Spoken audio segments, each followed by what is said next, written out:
A ministra Carmen Lúcia, do STF, vê gravidade em escândalos envolvendo o MEC e manda a PGR se manifestar. Ações no STF, investigações na Polícia Federal e CPI do MEC miram esquema de corrupção no Ministério da Educação. Sobre esse assunto, nós conversamos agora com Kennedy Alencar, que é jornalista e colunista do portal UOL. Olá, Kennedy, seja muito bem-vindo, tudo bem? Olá, Cosmo, boa noite, tudo bem? Bom estar com você aqui, com a Ana, com quem está nos assistindo. Kennedy, até onde vai esse escândalo, mais um escândalo aí, nesse caso especificamente, de corrupção no Ministério da Educação, Kennedy? É um escândalo muito grave, vem na esteira de uma política de desmantelamento do Ministério, né? Na verdade, o Bolsonaro destruiu o Ministério da Educação com esses ministros e culminou aí num caso de corrupção explícita, no qual pastores faziam intermediação de verba pública a mando do presidente da República, segundo o ex-ministro. E tem ainda a acusação, a suspeita, que segundo a ministra Carmen Lúcia, ao encaminhar para a Procuradoria-Geral da República a notícia crime, considerou grave o quadro narrado. Normalmente, quando o ministro Supremo ou a ministra recebe uma notícia crime contra o presidente, encaminha burocraticamente para a Procuradoria-Geral da República, porque o Procurador-Geral da República é a única autoridade constitucional que pode investigar um crime comum do presidente da República. Mas nesse caso, ela encaminhou já dizendo que aí tem coisa. Então isso é inusual. Tem uma decretação de sigilo, isso de alguma maneira dificulta um pouco mais a transparência do caso, acaba ajudando o Bolsonaro, mas não impede as investigações, porque as acusações são muito graves e tem uma CPI aí que pode sair, né? Tem toda uma pressão. Esse caso Pedro Guimarães, do assédio sexual e moral na Caixa, acabou contribuindo para desviar um pouco o foco da CPI do MEC e do MEC, né? É um escândalo de uma outra natureza. Então, os governistas estão também utilizando um pouco isso para ver se conseguem bloquear a CPI no Senado. O presidente do Senado, Rodrigo Pacheco, mais uma vez joga de uma forma dúbia, o que acaba beneficiando o Bolsonaro.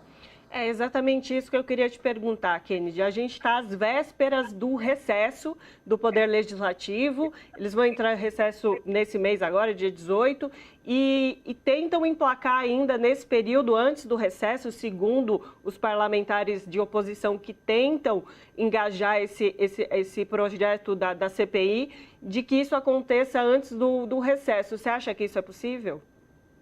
Acho que vai ser difícil. A CPI tem fato determinado e ela tem as assinaturas suficientes, é um direito das minorias. O Supremo já reconheceu que, tendo as assinaturas e tendo o fato determinado, o presidente do Senado, o presidente do Congresso tem que instalar a CPI. Mas ele enrolou para instalar a CPI da pandemia e está fazendo agora. Então isso vai ser uma briga política, né? Há uma chance sim, porque a acusação, a denúncia, ela é muito grave por si mesma, né? Mas nenhum governo quer CPI. O governo Bolsonaro acabou subestimando o impacto da CPI da pandemia e a menos de 100 dias da eleição, a praticamente 3 meses da eleição, é muito ruim para o governo que se permita que os parlamentares possam fazer essa investigação. Então tem um cabo de guerra aí, o governo tem força, acabou de aprovar uma proposta de emenda constitucional aí no desespero e o Rodrigo Pacheco faz um jogo duplo e de adiamento que acaba beneficiando o Bolsonaro. Agora, Kennedy, o que chama atenção também é que este caso de corrupção no MEC, envolvendo pastores que não têm nenhum cargo efetivamente no Ministério da Educação, que negociavam verbas para prefeituras, um gabinete dentro do MEC, em um escritório especial em Brasília, cai por terra essa narrativa do governo Bolsonaro de que o governo dele não tem corrupção. Como ele vai lidar com essa questão agora que ficou tão explícito e evidente, Kennedy? É uma narrativa mentirosa. O Bolsonaro ele é um corrupto, né? Ele e a família acumularam um patrimônio na sombra da rachadinha. E há casos diversos de corrupção no ministério dele, no governo dele. Ricardo Salles, a questão da própria rachadinha que envolve o filho Flávio Bolsonaro, questão imobiliária de Carlos Bolsonaro, enfim. O próprio Bolsonaro, o cheque para a primeira-dama, que até hoje ele não explica, ele xinga os repórteres. No caso do MEC, é uma política de destruição do Ministério, porque se a gente pegar desde o governo Fernando Henrique Cardoso, quando Paulo Renato Souza era ministro, depois veio o governo Lula, o Tarso Genro, o Cristóvão Buarque, o Tarso Genro, o Haddad, o governo Dilma, houve uma continuidade de políticas públicas que resultaram numa melhora sistêmica da nossa educação. Com o golpe parlamentar de 2017, o impeachment da Dilma, se começa uma virada ali já no governo Temer e desmantelamento das políticas públicas anteriores, sobretudo da época do governo do PT, e com o Bolsonaro a destruição pura e simples. Essa narrativa dele é uma narrativa falsa, é uma narrativa mentirosa, como tudo no bolsonarismo, né? A mentira é uma arma política que ele usa, mas ele próprio já passou a admitir agora que a corrupção tem caso isolado, ela é endêmica no Brasil e tal, porque ele é um corrupto, é um governo corrupto, é o pior presidente da história do país. Esse caso do MEC, o caso que a gente vê do orçamento secreto, é corrupção na veia. Portanto, eu não creio que haja autoridade moral nenhuma no Bolsonaro. Isso é uma invenção, né, que parte da imprensa embarcou em 2018, mas agora a maioria já não embarca mais, e a população entende. Agora, o foco da eleição também, Cosme e Ana, vai estar na economia, né? Não está na questão do debate da corrupção. Isso só tira do Bolsonaro qualquer força, qualquer credibilidade para um discurso dele contra a corrupção, porque ele é um corrupto. Uhum. E, Kennedy, falando agora da figura do Milton Ribeiro, que é essa figura que está aí no centro das atenções desse processo, ele também que foi encontrado ali no aeroporto com uma arma de fogo. É uma pessoa bastante polêmica, né? O que a gente pode falar mais sobre essa figura? Eu nem usaria a palavra polêmica, porque uma polêmica envolve eventualmente o cotejamento ali de posições antagônicas, defensáveis. Ele é um desqualificado mesmo, é alguém que não tem condição de ocupar o MEC, de falar de famílias desajustadas, relacionando isso a jovens, a crime. É um homofóbico, né? É uma pessoa regressiva, é um mau educador e está se revelando aí.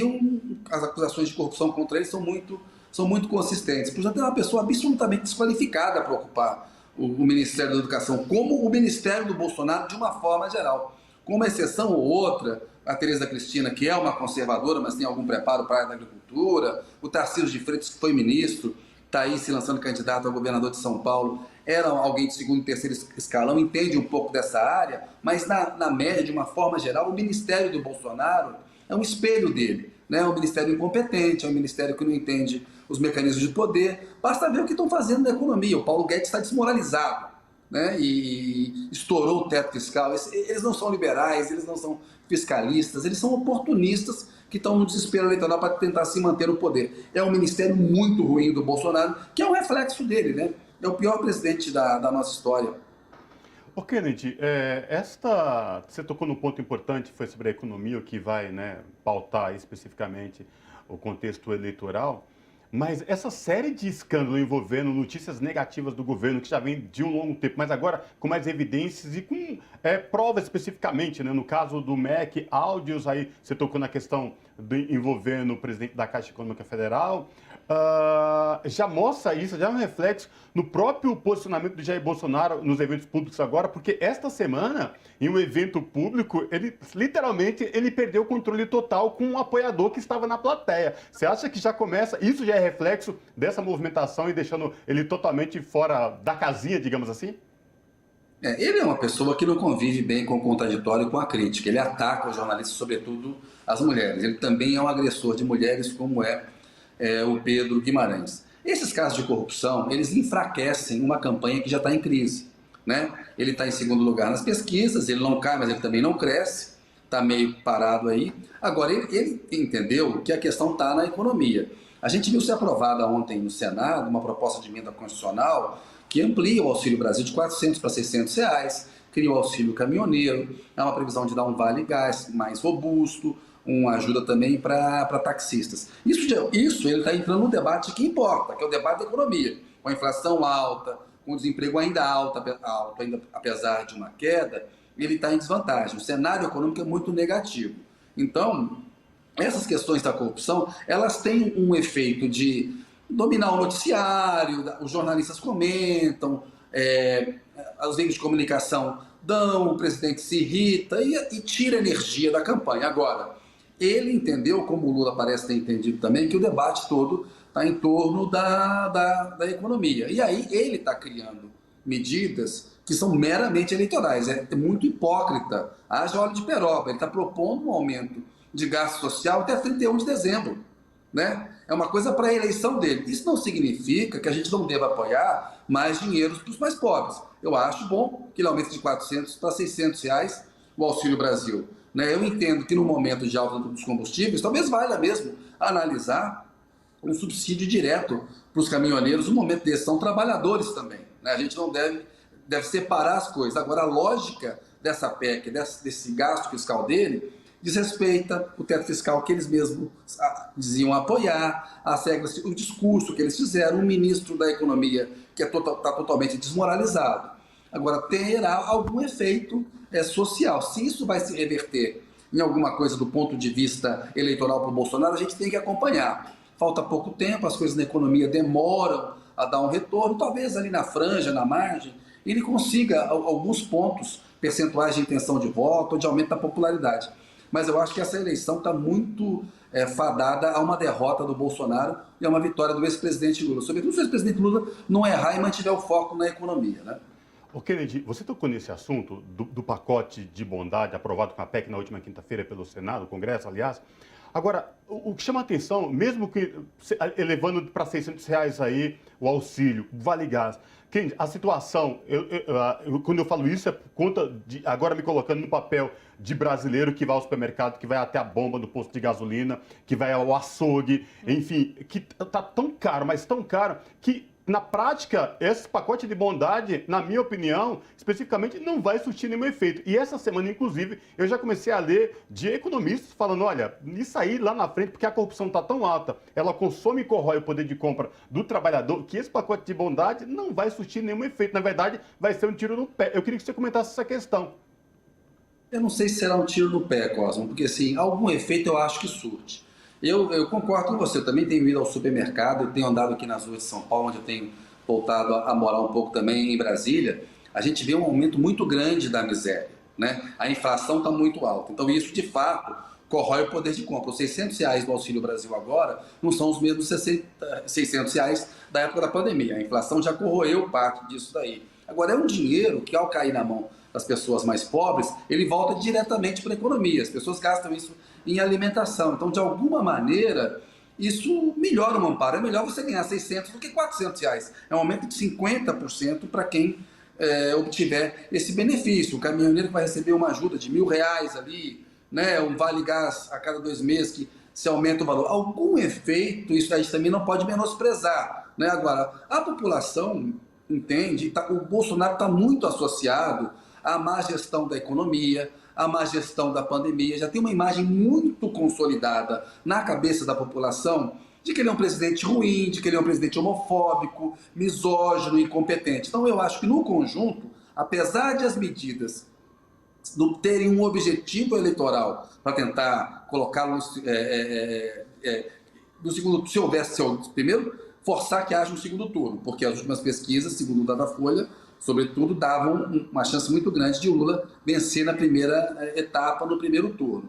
Então, colocar o Bolsonaro no segundo turno e levar o Bolsonaro a reverter um quadro de derrota eleitoral, eu acho muito difícil. E eu concordo com você no sentido de que o efeito não será esse efeito milagroso que os auxiliares do presidente, os aliados dele esperam. Me parece mais uma medida desesperada, deixa uma armadilha fiscal e uma bomba fiscal para o próximo governo, né, claramente.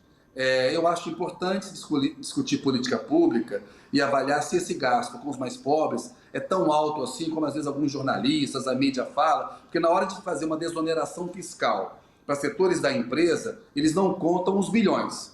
Isso se faz com muita facilidade. Na hora de acrescentar alguns bilhões para um gasto social direto para os mais pobres, temos que ver a regra de ouro, a questão fiscal, o teto de gasto. A gente viu como que a saúde e a educação foram sucateados. Então, o eventual governo Lula, eu acho que vai estar diante desse dilema. Vai manter os R$600 na campanha eleitoral. O que o Bolsonaro vai falar? Se você me reeleger, eu vou manter os R$600 ou ele vai assumir que vai acabar e que é meramente eleitoreiro? Como é que o Lula vai se posicionar em relação a isso? Eu acho mais importante do que o Lula ficar falando se vai ser ou não vai ser candidato à reeleição. Assunto que ninguém está pensando agora.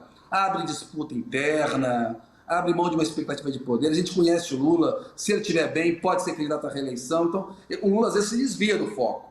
né? Vai comentar o caso do Pedro Guimarães e falar, não sou policial nem procurador. Desculpe, o Lula foi injustiçado no processo da Lava Jato, isso não pode fazer com que ele tenha uma atitude defensiva ao comentar um caso explícito de agressão às mulheres. O Pedro, presidente da Caixa, Pedro Guimarães, tem todo o direito de defesa, isso está assegurado, né?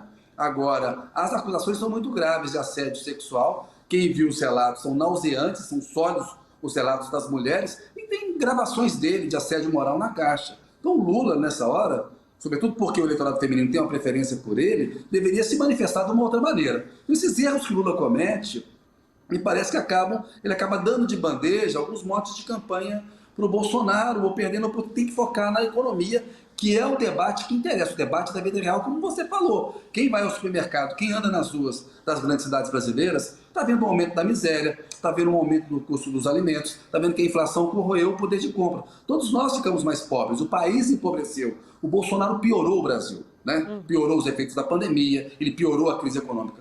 O Bolsonaro, ele piora o Brasil. O debate é esse, é preciso tirar o Bolsonaro do poder para o Brasil parar de piorar, porque ele piora o Brasil em todas as áreas. Perfeito, então a gente conversou com o Kennedy Alencar, que é jornalista e colunista do portal UOL. Muito obrigada, Kennedy, pela sua participação. Ô, Ana, sempre um prazer falar com você, com o Cosmo. Grande abraço, bom programa aí para vocês, boa noite. Abraço, Kennedy.